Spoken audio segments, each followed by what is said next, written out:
Check in with one of our teams, Relatively Paranormal, which is based here in New Bedford. They are out at the Palmer River Churchyard out there in the Rehoboth area. So let's check in with Todd Sylvia, and we'll find out what's going on out there. Hello, Todd. Are you with us? Hello. Hello.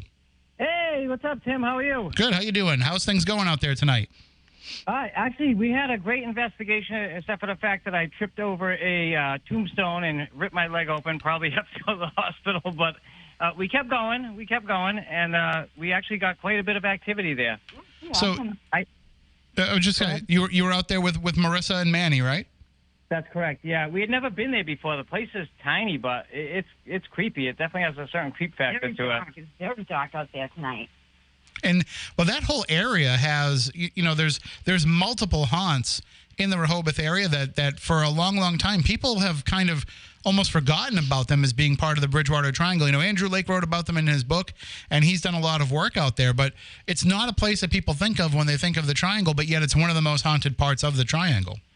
We spent the whole summer at Anawan Rock Village Cemetery, and we kept meaning to go here. And the funny thing is every time we went to go, it rained, and then tonight it ends up raining again. But we got in probably a good hour and a half, 2 hours of solid investigating, and we had some really, really good responses. Flashlight communication was excellent. The Vortex Spirit Box, the voices were very clear.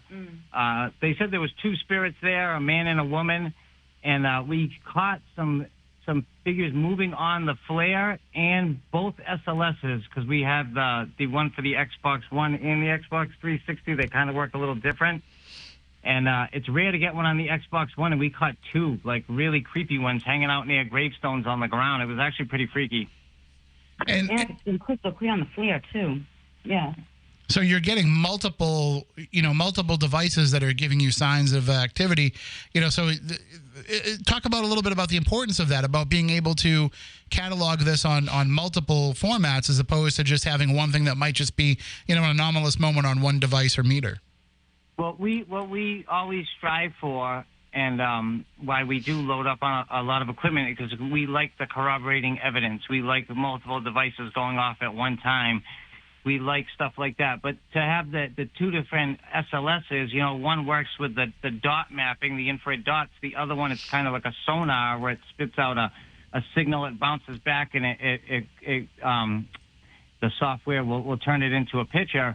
To have them both catching figures in similar areas is awesome. It never happens. And it was really exciting to see, especially on the version 2 of the Xbox One, because it's just like a more animated figure. It shows like 28 joints. It was really exciting to see.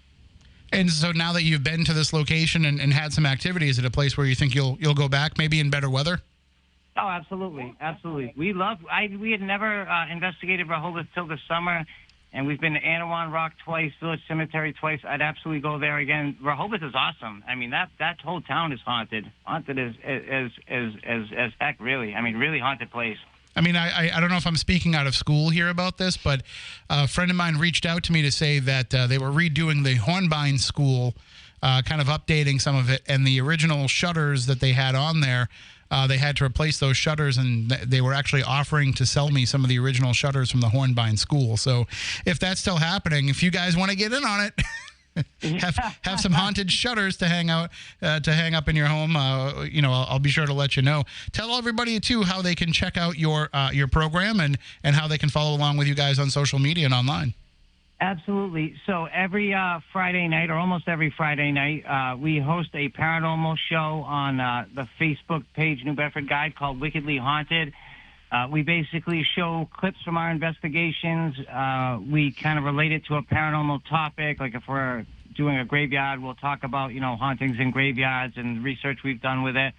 And we encourage audience to get involved, to comment, to ask questions, even about anything about paranormal or investigating. It's actually one of the best things we like about the show. And we always offer, if anybody needs help in the area, you're experiencing, any issues paranormal-wise, we're always happy to come out and investigate. And our website, relativelyparanormal.com, is full of videos, links to our YouTube, our TikTok, and we have a nice public Facebook page called Relatively Paranormal. Well, it's all Relatively Paranormal, so except for the Wickedly Haunted show, but If you go to our website, you can see I have 2 video players and a photo album full of probably almost a couple hundred different evidence pictures that we picked up over the years. And if you like paranormal content, it's full of it. It's all just evidence. That's all it is. That's all we're about, really. Excellent. Well, when you have stuff to share from tonight, let us know, and we'll put it out on the Spooky South Coast social media too. Yeah, absolutely. We'll be going through the evidence soon, and we'll do an episode on Wickedly Haunted, and everybody can see me trip over the gravestone.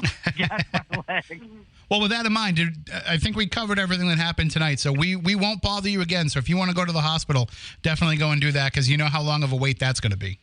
Yeah, honestly, I think I actually, because we looked at it at the cemetery, and it was horrific. It was probably the most horrific thing we saw all night. Yeah, so you should definitely go get that checked out, because you never know what's going to get into one of those cuts. It ends up getting affected. If you end up getting an infection for the Spooky South Coast Bridgewater Triangle show, I'd feel pretty bad. That being said, you can't sue us. You can't sue us. Not liable, but there's always... You owe me an interview on my TV show. All right, well that we can make happen. All right, well thank you for going out there tonight and for enduring the pain and say hi to everybody for me. Bye, Marissa. Problem. Good to talk to you, Tim. Have a great one. Take care. That is the crew from Relatively Paranormal. Yeah, we don't want anybody to get injured. That's right. Flashlights.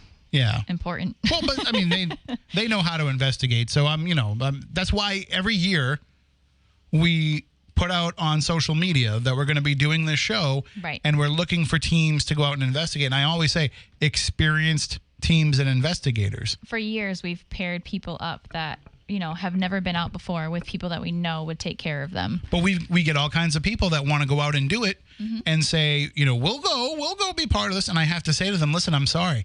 I've never investigated with you before. Right. I'm not familiar with you as an investigator, so therefore I can't put you out there because I don't know what the risk level is. Obviously, Relatively Paranormal, we haven't had the chance to investigate with Todd and Marissa yet, but, I've seen their videos, I've watched their show. I know that they know what they're doing, so I have full trust in them. Everybody else that's investigating tonight are all people that we know. Correct. And people that we have investigated with, so we feel safe, having them be out there and putting themselves into these, potentially dangerous situations.